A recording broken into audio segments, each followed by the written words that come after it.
Hey everyone, my name is Valeri and today I want to share with you 10 really helpful hidden tricks in After Effects that will make your workflow a lot easier.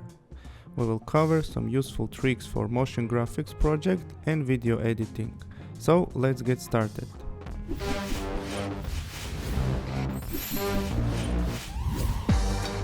Before starting, I want to mention that if you are serious about learning After Effects, I highly recommend you visit my online school and join more than 8,000 happy students around the world in learning After Effects the efficient way without delving into unnecessary topics that you will never use in your motion design journey.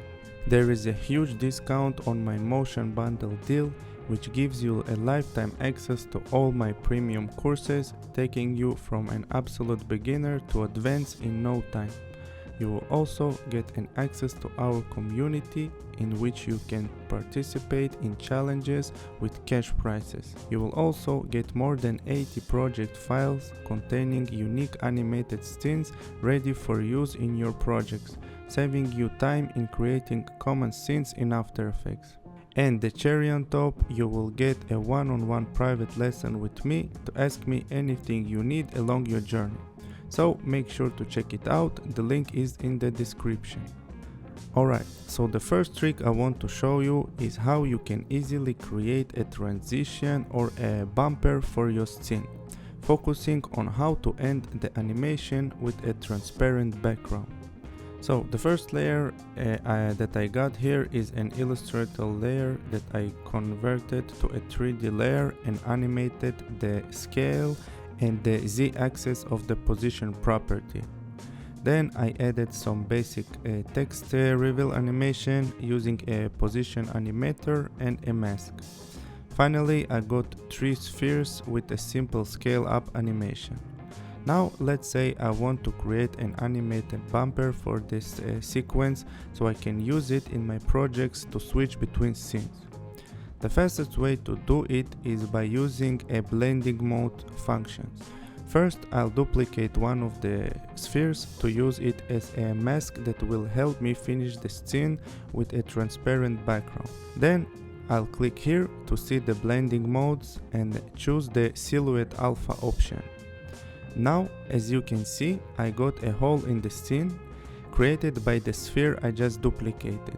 Now I can move this layer forward in time, so it will start after my screen is fully covered by the objects in the scene.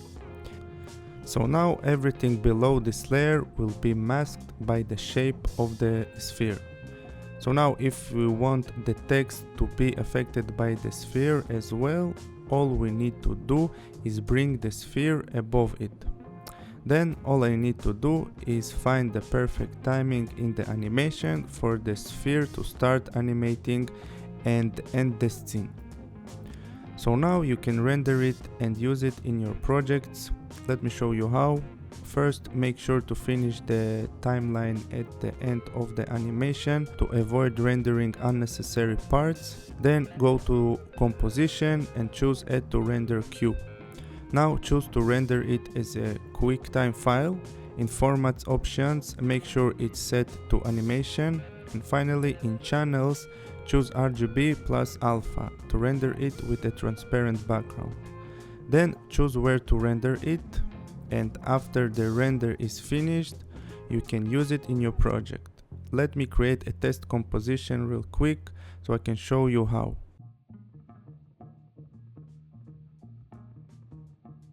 I'll bring the render here and let's say I want to go from one video to another. So I will crop this video at the part where I cannot see it. And then I'll bring in the next video and start it from this point in time. Now I'll adjust the second video and here you go. We just created a nice bumper animation to switch between scenes. And with this we have finished the first trick. Now let's move on to the next one. But first let me just delete this comp real quick. In this one I want to show you a very easy way to control the roundness of your mask. So let's say I have a picture that I want to create a rounded mask for. So I'll select it, then long press the rectangle tool and select the rounded rectangle. When you create the mask, keep holding your finger on the left click and scroll up or down with the scroll wheel on your mouse. Now just find the right roundness for you and then release the mouse. Then you can press Y and adjust the picture's position in the mask. After you finish, you need to center the anchor point. To do this, hover over the anchor point tool, hold Ctrl or a command and double click on it. Note that you can't adjust the roundness of the mask once you have created it. Alright, moving on to the next one. In this trick, I want to show you a very smart way to control different layers and objects in your scene. Let's say I want to add a fill effect on this layer and change the color. In addition, I will add a glow effect. Now I need these two shapes to be designed the same way as the text. Since I know I will need to adjust the fill color and the glow later in the project, I will not use the regular copy function to copy these effects from the text and paste them onto the shapes.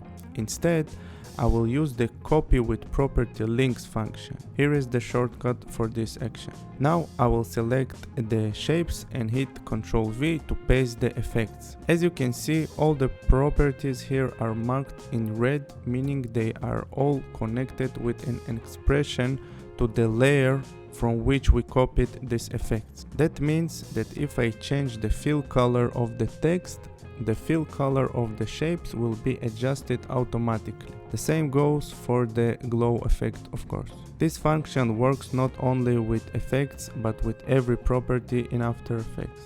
For example, I can create a looped animation for the scale property of the shape on the right, then select the scale property, hit Ctrl-Alt-C and paste this property onto the shape on the left. Now, when I change the animation in the right shape, the left shape will be adjusted as well. Even if the keyframes on this shape look the same as in the beginning, the animation will be exactly as in the shape on the right. If you find this tutorial helpful, subscribe to my channel and help me reach 100,000 subscribers by the end of this year. Alright, moving on to the next one. In this one, I will show you how to scale your video while preserving the video quality as much as possible. Of course, you can use an AI platforms on the internet like Topaz and stuff like this, but I want to show you a very quick method to do it in After Effects if you need to make it very quick. So let's say I have a full HD footage and the client wants it in a portrait mode for social media, reels, shorts or TikToks. Usually when we scale the layer, we'll lose the quality of the video. Experienced motion designers may be familiar with the quality and sampling function, which can be a nice solution to preserve the quality of the footage, but in some cases it doesn't work well, like in this one, because we don't see a lot of difference. Lately I discovered a magical effect that will allow you to scale your footage while preserving the quality much better than this function. So let me duplicate this layer and bring it back to 100 to compare it with the regular method I just showed you. Alright, so the effect is called a detailed preserving upscale. All I need to do is add it to my footage and choose how much I need to scale it. I'll set it to 200. As you can see, if I turn this layer off and on, you will see a difference between these two footages. Look at this area right here. It looks much more detailed. To further improve the look, I can reduce the noise and then scale up the details to 100. You can also set the alpha to detail preserving. Try to use it in your project because it works slightly different for every footage. And if you want to go crazy and make it look even better, you can add a sharpen effect and scale it up a little bit. This will significantly slow your rendering times, but in my opinion, in some cases, it is worth it. Alright, let's move on to the next one. Now I want to show you a very efficient way to change the color palette in your scene super fast. Recently I was working on a project in which I had some gradient shapes and footage I downloaded from the internet with some complex gradient wave. The client asked me to see the scene in different colors. As you may understand, changing the gradient for each shape is a nightmare. And for the footage, I don't really have the access to change the color since I didn't create it in After Effects. In that case, I created a new adjustment layer above all the layers and added the toner effect to it, so it will affect all the layers below it. With this, you can easily control your color tones in your project. As you can see, all the gradients look the same. You can go further and change the tones to Pantone to have more control over the colors in the scene. I think it's an awesome effect and you should definitely try it out the next time you need to adjust the colors in your scene at once. Okay, let's move on to the next one. In this one, I want to show you how to control the stretch time function in After Effects. So let's say you have 3 videos. In my case, I will use screen records of the lessons from one of my courses. And I want all the videos to end at the same time. As you can see, each video duration is different right now. Let's say I want them all to play for 3 seconds. So what I usually do is go to the stretch function found here. If you don't see it, right click here, go to columns and click on stretch. Alright, so then I'll click on the percentages here and try to stretch the percentages to a different number until I see that the video is shortened and ends at second 3. But instead of changing and guessing the correct percentage, we can set the new duration instead. Let me show you how. I'll bring everything back to normal and all I need to do is set the duration here to the duration I want this video to end. I want it to end at second 3. Now the percentages changes to a very precise number automatically. As you can see, the video ends at second 3. I'll do the same here. In this case, for the video to end at second 3, the stretch factor needs to be this percentage. It would take me a lot of tries and errors to get this number if I had to guess the percentages myself. Alright, so I'll do it in the last video and check how everything looks together. Okay, I think it looks great and we're ready to move on to the next one. In this one, I'll show you a very useful effect that can help you fix some problems using effects on certain layers. For example, I have an Illustrator file of my logo and I want to create a big shining effect for it. So first I'll add a fill effect to it and change the color to white. Then I'll duplicate the logo and add the radial fast blur effect to the bottom layer. Then I'll scale the amount to get a nice shine effect. Finally, I'll change the fill color to yellow to achieve a more interesting look. As you can see, the shine effect we just created ends at the layer's borders. Since it's an Illustrator file, it's very easy to fix. All we need to do is activate the continuous rasterize function for the layer. And with that, we have fixed the problem. But what if we don't have an Illustrator file of the logo and we're using a JPEG or a PNG file? I do exactly what I did with the Illustrator file. As you can see, on this kind of a file, like a JPEG one, we don't have the ability to activate the continuous rasterize layer function. So in this situation, all you need to do is to apply the grow bounds effect to the relevant layer and adjust the pixels in the effect. To make it work, we need to place this effect above all the other effects in this layer. Now I will continue scaling the pixels until the shine covers the entire frame. And as you can see, the problem is fixed. Okay, now let's move on to the next one. In this one I want to show you a useful shortcut to adjust the leading and tracking of your text without changing it from the character panel. All you need to do is select all the text, hold Ctrl and Alt, and use the arrow keys to adjust these parameters. If you release Ctrl, the text will change in a smaller increments. Alright, I'll go back to the selection tool and let's move on to the next one. Now I want to show you how you can add ready-made fully customizable count number animations to your project. For this, all you need to do is open the Effects tab, then the animated presets, then the text presets, and finally the number counters. If you can see it in your effects, it's probably because you're not using the 2024 version of After Effects. Alright, to use these presets in your composition, make sure no layer is selected and double click on the preset you want. Let's start with the first one. As you can see, it's already animated.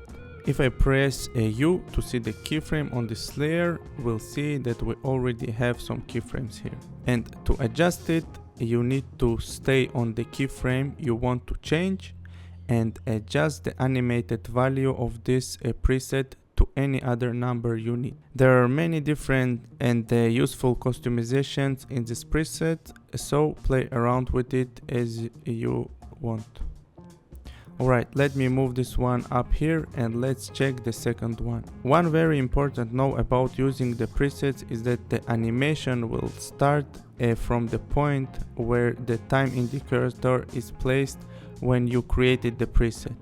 This is why we see the keyframes here and not at the beginning of the timeline. So in this preset, as well as in the previous one, you have many different properties to play around with. And another important thing to mention is that the alignment of the paragraph will affect the presets you are using. So make sure you aligned the text to fit your needs. Okay, I move it up and let's check the third one. This one is a percentage counter. Make sure to check the keyframes and adjust them to fit your needs. Alright, let's see the last one from the list. This one is the most complex one, a super useful time counter. Let me just check the alignment of the text and let's see what customizations we can make here. So as you can see, these are very useful presets that will save you a lot of time. So play around with them and try to learn what you can do with them, because I'm sure you will use this in your future projects. Alright, moving on to the final one. In this one, I'll show you another preset, but this time for creating a beautiful transition. So in my scene, I have some layers that create the first scene. And below it I have some footage which is actually my next scene in the project. So now I want to create an interesting transition between them. I'll make sure no layer is selected, then open the animated presets again, but this time I'll go to the transition wipe. From here I'll choose the best one in my opinion, which is the inky iris wipe. Now I'll press U to see the keyframes and move them to the point in time where I want the transition to start.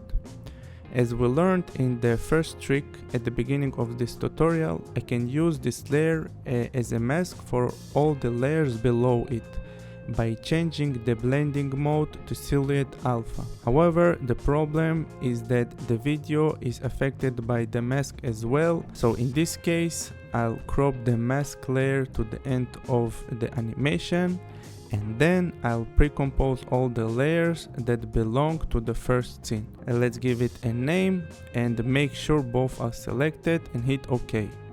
Now we have a super nice transition from the first scene to the next one. And with this we have finished the tutorial, and if you enjoyed it, subscribe to my channel to help me finally reach 100,000 subscribers after 4 years on YouTube, and my goal is to achieve it by the end of this year, so it will very help me if you would subscribe right now. Also, don't forget to visit Design in Motion School and start learning After Effects the efficient way. Thanks a lot for watching, and I'll see you in the next one.